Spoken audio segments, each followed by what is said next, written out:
Hi friends, ಹೇಗಿದ್ದೀರಾ? ಎಲ್ಲ ಚೆನ್ನಾಗಿದ್ದೀರಾ ಅಂತ ಅಂದ್ಕೊಳ್ತೀನಿ. ವರ್ಣಿಕಾ ಅಡುಗೆ ಮನೆಗೆ ಸ್ವಾಗತ. ಇವತ್ತಿನ ವಿಡಿಯೋದಲ್ಲಿ ಸಂಡೇ ಸ್ಪೆಷಲ್ ಆಗಿ ಮಟನ್ ಕರಿನ ಯಾವ ರೀತಿಯಾಗಿ ಮಾಡೋದು ಅಂತ ನೋಡೋಣ. ಒಂದು ಸಾರ್ತಿ ಈ ವಿಧಾನದಲ್ಲಿ ಮಾಡ್ಕೊಳ್ಳಿ, ಸಖತ್ ಟೇಸ್ಟಿಯಾಗಿರುತ್ತೆ ಅಂತಲೇ ಹೇಳ್ಬೋದು. ಹಾಗಾದರೆ ಬನ್ನಿ, ತಡ ಮಾಡದೆ ರೆಸಿಪಿನ ಶುರು ಮಾಡೋಣ. ವಿಡಿಯೋ ನೋಡೋದಕ್ಕೂ ಮೊದಲು ನೀವಿನ್ನೂ ನನ್ನ ಚಾನಲನ್ನು ಸಬ್ಸ್ಕ್ರೈಬ್ ಮಾಡದೆ ನೋಡ್ತಾ ಇದ್ದರೆ ಪ್ಲೀಸ್ ಸಬ್ಸ್ಕ್ರೈಬ್ ಮಾಡ್ಕೊಳ್ಳಿ. ಹಾಗೆಯೇ ಪಕ್ಕದಲ್ಲಿ ಬರುವಂತಹ ಬೆಲ್ ಐಕಾನನ್ನು ಕ್ಲಿಕ್ ಮಾಡಿ.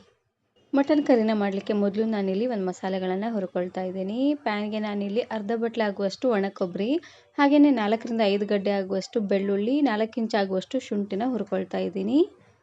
ಮೊದಲು ಎಲ್ಲ ಮಸಾಲೆಗಳನ್ನು ಈ ರೀತಿಯಾಗಿ ಚೆನ್ನಾಗಿ ಹುರಿದು ಹಾಕ್ಕೊಳ್ಳಿ. ಫ್ಲೇವರ್ ಅಂತೂ ತುಂಬಾ ಚೆನ್ನಾಗಿ ಬರುತ್ತೆ. ಇವಾಗ ಪ್ಲೇಟಲ್ಲಿ ತೋರಿಸಿರುವಂತಹ ಎಲ್ಲ ಮಸಾಲೆಗಳನ್ನು ಹಾಕ್ಕೊಳ್ತಾ ಇದ್ದೀನಿ. ಇದಕ್ಕೆ ನಾನಿಲ್ಲಿ ಚಕ್ಕೆ, ಏಲಕ್ಕಿ, ಲವಂಗ, ಸ್ಟಾರ್ ಹೂವು ಹಾಗೆಯೇ ಧನಿಯಾ ಕಾಳನ್ನು ಹಾಕ್ಕೊಳ್ತಾ ಇದ್ದೀನಿ. ಎಲ್ಲ ಮಸಾಲೆಗಳನ್ನು ಹಾಕ್ಕೊಂಡು ಇದಕ್ಕೆ 1 ಚಮಚ ಆಗುವಷ್ಟು ಎಣ್ಣೆನ ಹಾಕ್ಕೊಂಡು ಉರಿನ ಪೂರ್ತಿಯಾಗಿ ಲೋ ಫ್ಲೇಮ್ನಲ್ಲೇ ಇಟ್ಟು ಬೇಯಿಸ್ಕೊಳ್ತಾ ಇದ್ದೀನಿ.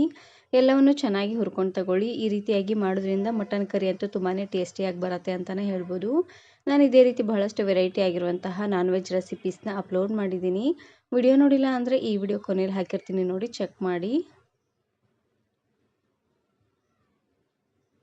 ನೋಡಿ, ಈ ರೀತಿಯಾಗಿ ಎಲ್ಲ ಮಸಾಲೆಗಳನ್ನು ಚೆನ್ನಾಗಿ ಹುರಿದಾದ್ಮೇಲೆ ಇವಾಗ ನಾನಿಲ್ಲಿ ಇದಕ್ಕೆ ಲಾಸ್ಟಲ್ಲಿ ಸ್ವಲ್ಪ ಕೊತ್ತಂಬರಿ ಸೊಪ್ಪು ಹಾಗೆಯೇ ಪುದೀನ ಸೊಪ್ಪನ್ನು ಹಾಕ್ಕೊಳ್ತಾ ಇದ್ದೀನಿ. ಪುದೀನ ಸೊಪ್ಪು ಹಾಗೆಯೇ ಕೊತ್ತಂಬರಿ ಸೊಪ್ಪನ್ನು ಲಾಸ್ಟಲ್ಲೇ ಹಾಕ್ಕೊಳ್ಳಿ. ಸೊಪ್ಪು ಸ್ವಲ್ಪ ಬೆಚ್ಚಗಾದರೆ ಸಾಕು. ಇದು ಪೂರ್ತಿಯಾಗಿ ಫ್ರೈ ಆದರೆ ಇದರಲ್ಲಿರುವಂಥ ಫ್ಲೇವರ್ ಎಲ್ಲ ಹೊರಟೋಗ್ಬಿಡುತ್ತೆ ನೋಡಿ. ಹಾಗಾಗಿ ಸ್ವಲ್ಪ ಈ ರೀತಿಯಾಗಿ ಬೆಚ್ಚಗೆ ಮಾಡಿಕೊಂಡ್ರೆ ಸಾಕಾಗುತ್ತೆ. ಇದೆಲ್ಲವೂ ಪೂರ್ತಿಯಾಗಿ ತಣ್ಣಗಾದ್ಮೇಲೆ ಇದಕ್ಕೆ ಸ್ವಲ್ಪ ನೀರನ್ನು ಹಾಕ್ಕೊಂಡು ಪೂರ್ತಿ ನುಣ್ಣದಾಗೆ ಇದನ್ನು ಗ್ರೈಂಡ್ ಮಾಡ್ಕೊಂಡು ತಗೊಳ್ಬೇಕು. ಇವಾಗ ನಾನಿಲ್ಲಿ ಒಂದು ಕಡಾಯಿಗೆ 5ರಿಂದ 6 ಚಮಚ ಆಗುವಷ್ಟು ಎಣ್ಣೆನ ಹಾಕ್ಕೊಳ್ತಾ ಇದ್ದೀನಿ. ಎಣ್ಣೆ ಸ್ವಲ್ಪ ಬೆಚ್ಚಗಾಗ್ತಿದ್ದಂಗೆ ಇವಾಗ ನಾನಿಲ್ಲಿ ಚೆನ್ನಾಗಿ ಹಣ್ಣಾಗಿರುವಂತಹ ಒಂದು ಟೊಮೆಟೊನ ಹಾಕ್ಕೊಳ್ತಾ ಇದ್ದೀನಿ. ಟೊಮೆಟೊನ ಈ ರೀತಿಯಾಗಿ ಎಣ್ಣೆಲಾದರೂ ಫ್ರೈ ಮಾಡ್ಕೊಳ್ಬೋದು. ಇಲ್ಲಾಂದರೆ ಮೊದಲು ನಾವು ಮಸಾಲೆನ ಹುರ್ಕೊಂಡಿದ್ವಿ ನೋಡಿ, ಆ ಮಸಾಲೆನಲ್ಲೇ ಹುರ್ಕೊಂಡು ಗ್ರೈಂಡ್ ಸಹ ಮಾಡ್ಕೊಳ್ಬೋದು. ಈ ರೀತಿಯಾಗಿ ಮಾಡ್ಕೊಳ್ಳಿ, ಇದು ಕೂಡ ತುಂಬಾ ಚೆನ್ನಾಗಿರುತ್ತೆ. ಟೊಮೆಟೊ ಎಲ್ಲ ಸಾಫ್ಟ್ ಆದಮೇಲೆ ಇವಾಗ ನಾನಿಲ್ಲಿ 3/4 kg ಆಗುವಷ್ಟು ಮಟನನ್ನು ಹಾಕ್ಕೊಳ್ತಾ ಇದ್ದೀನಿ.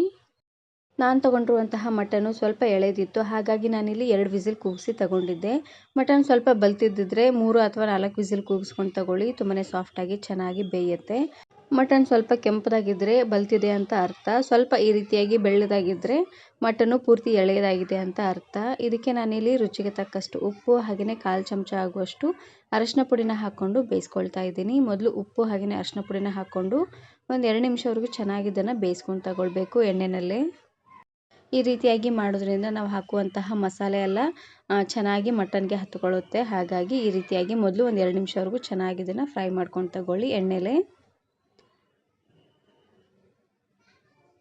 ಒಬ್ಬೊಬ್ಬರು ಒಂದೊಂದು ರೀತಿಯಾಗಿ ಮಟನ್ ಕರಿನ ಮಾಡ್ಕೊಳ್ತಾರೆ, ಆದರೆ ಒಂದು ಸಾರ್ತಿ ಈ ರೀತಿಯಾಗಿ ಮಟನ್ ಕರಿನ ಮಾಡ್ಕೊಳ್ಳಿ, ಸಖತ್ ಟೇಸ್ಟಿಯಾಗಿರುತ್ತೆ ಅಂತಲೇ ಹೇಳ್ಬೋದು. ಇವಾಗ ನಾನಿಲ್ಲಿ ಮೇಲ್ಗಡೆ ಮುಚ್ಚಳನ ಮುಚ್ಚಿ ಒಂದು 2 ನಿಮಿಷವರೆಗೂ ಹಾಗೆ ಇದನ್ನು ಬೇಯಿಸ್ಕೊಳ್ತಾ ಇದ್ದೀನಿ. ಇವಾಗ ನೋಡ್ತಾ ಇರ್ಬೋದು 2 ನಿಮಿಷ ಆಗಿದೆ. ಇದಕ್ಕೆ ನಾನಿವಾಗ ಖಾರ ಪುಡಿನ ಹಾಕ್ಕೊಳ್ತಾ ಇದ್ದೀನಿ. ನಾನಿಲ್ಲಿ 2.5 ಚಮಚ ಆಗುವಷ್ಟು ಖಾರ ಪುಡಿನ ಹಾಕ್ಕೊಳ್ತಾ ಇದ್ದೀನಿ. ನಿಮ್ಮ ಖಾರಕ್ಕೆ ಎಷ್ಟು ಖಾರ ಬೇಕೋ ಅಷ್ಟು ಖಾರನ ನೀವಿಲ್ಲಿ ಹಾಕ್ಕೊಳ್ಬೋದು. ನೋಡಿ, ಖಾರ ಪುಡಿನ ಹಾಕ್ಕೊಂಡು ಒಂದು ಸಾರ್ತಿ ಚೆನ್ನಾಗಿ ಇದನ್ನು ಮಿಕ್ಸ್ ಮಾಡ್ಕೊಂಡು ತಗೊಳ್ಳಿ. ಖಾರ ಪುಡಿ ಹಾಕಿದ ಮೇಲೆ ಜಾಸ್ತಿ ಹೊತ್ತೇನು ಬೇಯಿಸೋದು ಬೇಡ, ಸ್ವಲ್ಪ ಈ ರೀತಿಯಾಗಿ ಚೆನ್ನಾಗಿ ಇದನ್ನು ಮಿಕ್ಸ್ ಮಾಡಿಕೊಂಡ್ರೆ ಸಾಕಾಗುತ್ತೆ. ನಾನು ಇದೇ ರೀತಿ ಸಿಂಪಲ್ ಮಸಾಲೆಗಳನ್ನು ಬಳಸಿ ಮಟನ್ ಕರಿ, ಮಟನ್ ಚಾಪ್ಸ್ ಹಾಗೆಯೇ ಮಟನ್ ಸುಕ್ಕ, ಇದ್ರ ಜೊತೆಗೆ ಮಟನ್ ಗ್ರೇವಿನ ಮಾಡಿದ್ದೀನಿ. ತುಂಬಾ ಟೇಸ್ಟಿಯಾಗಿ ಬಂದಿದೆ ಅಂತಲೇ ಹೇಳ್ಬೋದು. ಎಲ್ಲ ವಿಡಿಯೋಗಳ ಲಿಂಕನ್ನು ಡಿಸ್ಕ್ರಿಪ್ಷನಲ್ಲಿ ಹಾಕಿರ್ತೀನಿ, ನೋಡಿ ಚೆಕ್ ಮಾಡಿ. ನೋಡಿ, ಖಾರ ಪುಡಿ ಹಾಕ್ಕೊಂಡು ಈ ರೀತಿಯಾಗಿ ಚೆನ್ನಾಗಿ ಇದನ್ನು ಮಿಕ್ಸ್ ಮಾಡಿದಾದ್ಮೇಲೆ ಇವಾಗ ನಾನಿಲ್ಲಿ ರುಬ್ಬಿರುವಂತಹ ಮಸಾಲೆಗಳನ್ನು ಹಾಕ್ಕೊಳ್ತಾ ಇದ್ದೀನಿ. ಮಸಾಲೆನ ಹಾಕ್ಕೊಂಡು ಒಂದು ಸಾರ್ತಿ ಚೆನ್ನಾಗಿ ಇದನ್ನು ಮಿಕ್ಸ್ ಮಾಡಿಕೊಂಡು ಇವಾಗ ನಾನಿಲ್ಲಿ ನೀರನ್ನು ಹಾಕ್ಕೊಳ್ತಾ ಇದ್ದೀನಿ. ಹಾಗೆಯೇ ಇದ್ರ ಜೊತೆಗೆ ಮಟನ್ ಬೇಯಿಸಿರುವಂತಹ ನೀರಿತ್ತು, ಅದನ್ನು ಸಹ ಇದಕ್ಕೆ ಹಾಕ್ಕೊಂಡು ಬೇಯಿಸ್ಕೊಳ್ತಾ ಇದ್ದೀನಿ. ಇವಾಗ ಗ್ರೇವಿ ನೋಡಲಿಕ್ಕೆ ಸ್ವಲ್ಪ ತೆಳ್ಳ ಅಂತ ಅನಿಸ್ಬೋದು, ಇದು ಪೂರ್ತಿಯಾಗಿ ಕುದ್ದ ಮೇಲೆ ಚೆನ್ನಾಗಿ ಗಟ್ಟಿಯಾಗಿ ಬರುತ್ತೆ. ಲಾಸ್ಟಲ್ಲಿ ಇದಕ್ಕೆ ನಾನಿಲ್ಲಿ 1 ಚಮಚ ಆಗುವಷ್ಟು ಮಟನ್ ಕರಿ ಮಸಾಲ ಹಾಗೆಯೇ ಸ್ವಲ್ಪ ಕಸೂರಿ ಮೆಥಿನ ಹಾಕ್ಕೊಳ್ತಾ ಇದ್ದೀನಿ. ಕಸೂರಿ ಮೆಥಿನ ಈ ರೀತಿಯಾಗಿ ಕೈಯಿಂದ ಕ್ರಷ್ ಮಾಡಿ ಹಾಕ್ಕೊಳ್ಳಿ.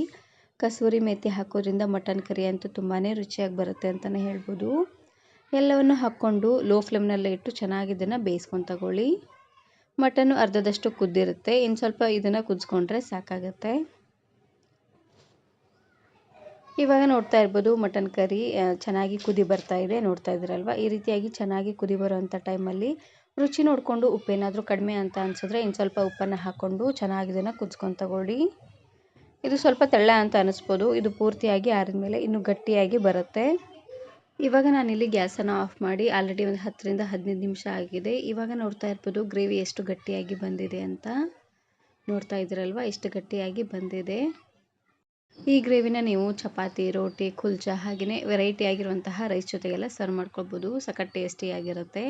ಈ ವಿಡಿಯೋ ಇಷ್ಟ ಆದರೆ ಈಗಲೇ ಒಂದು ಲೈಕ್ ಬಟನನ್ನು ಕ್ಲಿಕ್ ಮಾಡಿ ಫ್ರೆಂಡ್ಸ್ ಆ್ಯಂಡ್ ಫ್ಯಾಮಿಲಿ ಜೊತೆಗೆ ಶೇರ್ ಮಾಡಿ.